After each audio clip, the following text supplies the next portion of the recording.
Hello दोस्तों, नमस्कार। मैं डॉक्टर सुरेंद्र प्रसाद खंसली, ज्योतिष आचार्य, पहाड़ों की इन वादियों से। आज जो हमारा एस्ट्रोलॉजिकल जो सब्जेक्ट होगा वो होगा विर्गो साइन, कन्या राशि। और कन्या राशि के बारे में हम बताएंगे कि जो दिसंबर का महीना है, जो दिसंबर 2023 है, वो कैसा रहने वाला है। और सारे एस्पेक्ट देखेंगे, उसमें देखेंगे कि आपका स्वास्थ्य कैसे रहेगा, तो आपकी जो स्टडी है, जो बच्चे जो पढ़ाई कर रहे हैं उनका पढ़ाई का क्षेत्र कैसे रहेगा, उसके साथ साथ जो मैरिज लाइफ कैसे रहेगी, लव रिलेशन कैसे रहेगा, और साथ साथ में हम बताएंगे कि भाग्य कैसे होगा कन्या राशि वालों का, विर्गो शाइन वालों का, और साथ साथ में कि जो व्यवसाय है उस पर क्या प्रभाव पड़ेगा दिसंबर के महीने में। आइए चलते हैं। सबसे पहले मैं आपको बताना चाहता हूँ कि ये जो कन्या राशि है, ये जो Virgo is the sixth astrological sign in the zodiac. जो तो इस तरह से हम ये कहेंगे कि छठी राशि जो है राशि चक्र की है और जोडाइक साइन की है। और इस राशि का जो चिन्ह है वो हाथ में फूल लिए हुए, फूल की डाली लिए हुए एक कन्या के रूप में है विर्गो साइन। और इस राशि के तीन दृष्टिकोण, जो दृष्टिकोण में जो इनकी स्वामी हैं वो हैं बुध, शनि और शुक्र। तो मैं ये बताऊंगा कि यह राशि इसमें हम जो उत्तरा फाल्गुनी नक्षत्र भी है, चित्रा भी है और हस्त भी है, इन तीनों नक्षत्रों से ये कन्या राशि बनती है। तो जो उत्तरा फाल्गुनी जो नक्षत्र है उसमें दूसरा, तीसरा और चौथा चरण है, चित्रा के पहले दो चरण हैं और हस्त के चारों चरण इस राशि में होते हैं। ये लोग महत्वाकांक्षी होते हैं और कई बार ऐसा देखा गया है कि जो कन्या राशि वाले लोग होते हैं ये जो दिल से काम करने वाले होते हैं, दिमाग से जो की अपेक्षा ये हृदय से काम करते हैं। और कई बार इन लोगों को संकोची स्वभाव भी इनका देखा गया है। मकान, ज़मीन और जो व्यवसाय के क्षेत्र में ये नौकरी करना ज़्यादा पसंद करते हैं। और इसके साथ साथ में जो यदि इनके शरीर रचना के अनुसार देखें तो पाचन जो प्रणाली है वो इनका प्रभावित होता है। अब हम इस दिसंबर के महीने में जो ग्रहों की गोचर की स्थिति है उसके बारे में मैं बताना चाहूँगा। सबसे पहले तो इनके जो लग्न भाव है, चंद्र कुंडली के हिसाब से जो लग्न भाव है उसमें पहले हाउस में केतु हैं, दूसरे हाउस में शुक्र का ट्रांजिट है, तीसरे हाउस में है सूर्य और मंगल, चौथे हाउस जो सुख भाव है उसमें है बुध, और उसके बाद शनि जो है छठे हाउस में है, सातवें हाउस में राहु और गुरु हैं ठीक अष्टम भाव में बैठे हुए हैं। तो दोस्तों सबसे पहले मैं बताऊंगा कि जो शरीर रचना है, जो शरीर को हम देखते हैं वो फर्स्ट हाउस से देखते हैं, क्योंकि फर्स्ट हाउस को हम काल पुरुष का जो बॉडी है, जो शरीर है उसके वो देखते हैं। तो पहले जो हाउस है उसमें 6 अंक है कन्या राशि का। तो 6 अंक का जो लॉर्ड है, जो कन्या राशि का लॉर्ड है वो बुध है, और वो बैठे हुए हैं आपके चतुर्थ भाव में। चतुर्थ भाव होता है सुख भाव भी होता है और माता का स्थान भी होता है।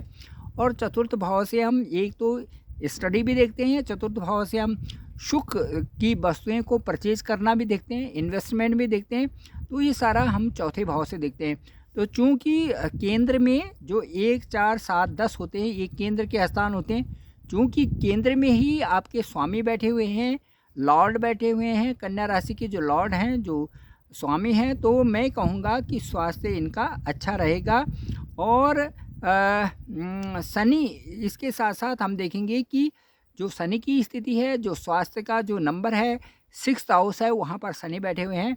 तो शनि के प्रभाव से भी स्वास्थ्य आपका अच्छा रहेगा। साथ साथ में मैं ये कहूँगा कि जो शुक्र की स्थिति है वो भी आपकी राशि में, कन्या राशि में द्वितीय भाव में है, और वो परिवार का स्थान होता है, अपने घर में है शुक्र भी। तो शुक्र, शनि और बुध, इन तीनों की मजबूत स्थिति से आपका दिसंबर के महीने में स्वास्थ्य बहुत अच्छा रहेगा। थोड़ा सा आप जो पेट संबंधी, जो पाचन क्रिया से संबंधित है, उन पे थोड़ा सा ध्यान दें, बाकी स्वास्थ्य आपका ठीक रहेगा। अब मैं पांचवा जो फिफ्थ हाउस है उसको लेके चलूँगा। तो फिफ्थ हाउस है कन्या राशि वालों के लिए 10 अंक। तो 10 का मतलब है कि मकर, और 10 का अंक होता है कि सीधे सीधे कन्या राशि वालों के लिए जो 5वां हाउस हो गया वो शनि का घर हो गया, और शनि विद्यमान हो रहे हैं छठे घर में। तो 5वें हाउस से हम आपकी पढ़ाई लिखाई, हायर स्टडीज़, जो हायर स्टडीज़ में जो मेडिकल में है, जो इंजीनियरिंग में है, जो जो और रिसर्च लाइन में है, या और भी जो हायर स्टडीज़ जो कर रहे हैं, जिनके लिए कुंडली में जो अच्छा प्रावधान बना हुआ है पढ़ने लिखने का कन्या राशि वालों के लिए, उनके लिए मैं कहूँगा कि जो पंचम के स्वामी हैं वो छठे घर में हैं, और वहाँ से 12वें घर को भी देख रहे हैं, सीधे जो है 7th दृष्टि है 12वें घर में, तो वहाँ देख रहे हैं। तो हायर स्टडीज़ के लिए इस समय बहुत अच्छा समय है, और वो शनि के प्रभुत्व के कारण, क्योंकि शनि छठे घर में है, इसलिए शनि के का प्रभाव जो वहाँ पर कॉम्पिटिटिव है और कंपटीशन से युक्त है, और अब मजबूत ढंग से वहाँ पर शनि बैठे हुए हैं छठे हाउस में। तो पढ़ने लिखने वालों के लिए ये बहुत अच्छा समय है। यदि वो बाहर अप्लाई कर रहे हैं तो भी अच्छा समय है। यदि कंपटीशन, ये गवर्नमेंट एग्ज़ाम या कोई भी और एग्ज़ाम फाइट कर रहे हैं तो उसके लिए भी अच्छा समय दें। कोई अच्छा कंटेंट लिख रहे हैं रिसर्च से संबंधित, तो उसके लिए भी बहुत अच्छा समय है ये। तो ये है हायर स्टडीज़ के लिए जो पंचम स्थान है, वो आपका इस समय बहुत सही ढंग से आपको आगे बढ़ने की डायरेक्शन दे रहा है। अब 5वें घर से हम लव रिलेशन भी देखते हैं। तो जो लोग लव रिलेशन में हैं उनको मैं कहूँगा कि चौथे घर में बुध है, ये अच्छी स्थिति में है, केंद्र में है। शनि छठे घर में है, ये भी बहुत अच्छी स्थिति में है। तो ये महीना आपके अच्छे योग दिखा रहा है, और इस महीने में जो लव रिलेशन में जो लोग हैं, जो बच्चे हैं, उनको उनका पहले से ज़्यादा अच्छा इस समय समय चलेगा, और उनको चिंता करने की कोई ज़रूरत नहीं। वो अपने अपने उसको आगे बढ़ाएं, और मुझे लगता है कि जो उनका लव रिलेशन से जो सेटलमेंट है वो उनका अब ऐसी स्थिति आ चुकी है कि उनका अब वो अच्छा बन सकता है। अब मैं ये दिखाऊंगा कि जो लोग संतान की प्लानिंग्स कर रहे हैं कन्या राशि वालों के लिए, उनके लिए भी यह समय बहुत अच्छा है। और साथ साथ में जो बच्चों की पढ़ाई लिखाई के बारे में, या उनको एडमिशन कराना, या कोई इस तरह से जो लोग देख रखे हैं, उनके लिए भी बहुत अच्छा समय है। वैवाहिक जीवन कैसे रहेगा कन्या राशि वालों के लिए, तो ये मैं बताना चाहता हूँ। क्योंकि जो वैवाहिक जो हाउस है वो है वहाँ पर 12 अंक, और उसके जो गुरु उसके लॉर्ड हैं, तो गुरु बैठे हुए हैं अष्टम भाव में, सप्तम से अष्टम में चले।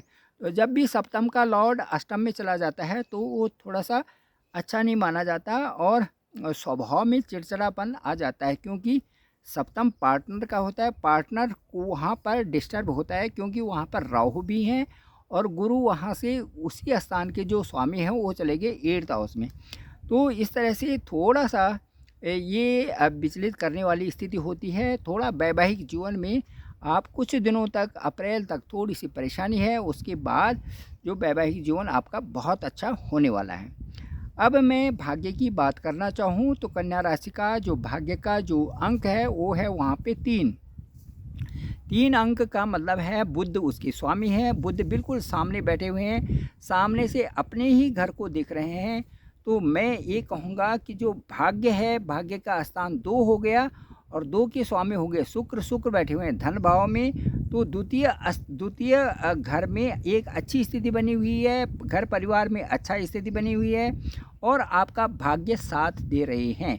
ठीक है, इसके साथ साथ में करियर का मैंने बताया था कि करियर का अंक है 3, और वहाँ पर उसके लॉर्ड हैं बुध, और वो सामने से चौथे घर से सीधे 10th भाव पे दृष्टि डाल रखे हैं। तो करियर में आप कुछ भी बदलाव इस समय ला सकते हैं, और 7वीं दृष्टि भी बहुत अच्छी है। तो इससे मैं कहूँगा कि जो कोई भी इस तरह से जो बिज़नेस में है, या और व्यवसाय में है, या नौकरी में है, उनके लिए ये समय बहुत अच्छा है। और इस समय उनका जो पहले से जो थोड़ा सा टेंशन चल रहा था वो दूर होगा, और उनका नेम एंड फेम भी बढ़ेगा, और अपने क्षेत्र में, कार्य क्षेत्र में उनकी उन्नति होगी। थोड़ा सा पार्टनरशिप में थोड़ी सी परेशानी आ रही है, अप एंड डाउन थोड़ा सा देखा जा रहा है, बाकी सब ठीक है।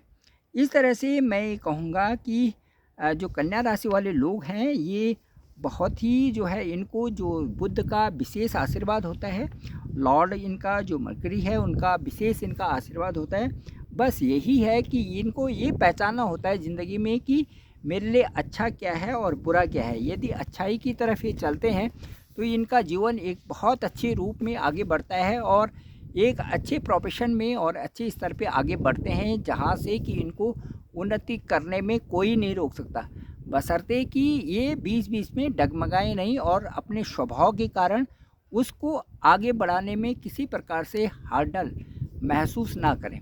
Thank you very much. मैं डॉक्टर सुरेंद्र प्रसाद कंसली, ज्योतिष आचार्य, और डिस्क्रिप्शन पे मेरा नंबर है 9868280191। आप मुझे कभी भी कॉल कर सकते हैं, मैं आपका कॉल पिक करूँगा और आपकी जो भी समस्याएं होंगी आप मुझे अपना डिटेल, जो आपका बर्थ से संबंधित जो डिटेल है मुझे भेजिए और मैं आपसे बात ज़रूर करूँगा। Thank you very much.